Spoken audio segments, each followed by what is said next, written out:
A day in my life nga maligag mang gastin nga ni abot sa dao. So tara guys, padulong tayo sa paklayon guys kaya na ni order man guys. So dito tayo sa paklayon guys sa Ameripina. So man itong kaninang customer guys na shout out ni Ate Bingbing. Salamat. So salamat kay Ate Bingbing kay giliran ko ni magduha ka kilong mangustin guys. So pagkaugman indong ta sa dao guys, pagkaugman to duty, diretso ta dire kay palit tag utanon og palit sa taog bugas. So padong na dire sa gulayan guys. So, grabe ka fresh na mga gulay dire guys. Ay yung isda po do. Tarawa mga gulay guys. Fresh kayo. So wala naman tayo libog guys. So atong ginanglan kada sa sari guys kay diretso na luto din ta mo slice. So mga tang gikuha guys na. So pag human guys shout out ni ate na.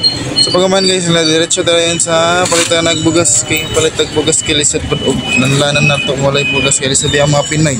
Kinahanglan jig na bugas. So wala siya haya kang talong guys na. So while palungkol guys na kita ko mga lambay guys na grabe ko mga lambay dagko kayo ba. Wala tay kwartay kapalit guys kay alanganin pa natong halin sa mangustin ay.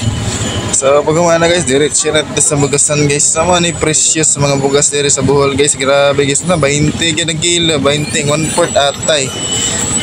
Sama na trawa guys. Ay unsa ka mahal ang mga bugas diri guys. Grabe.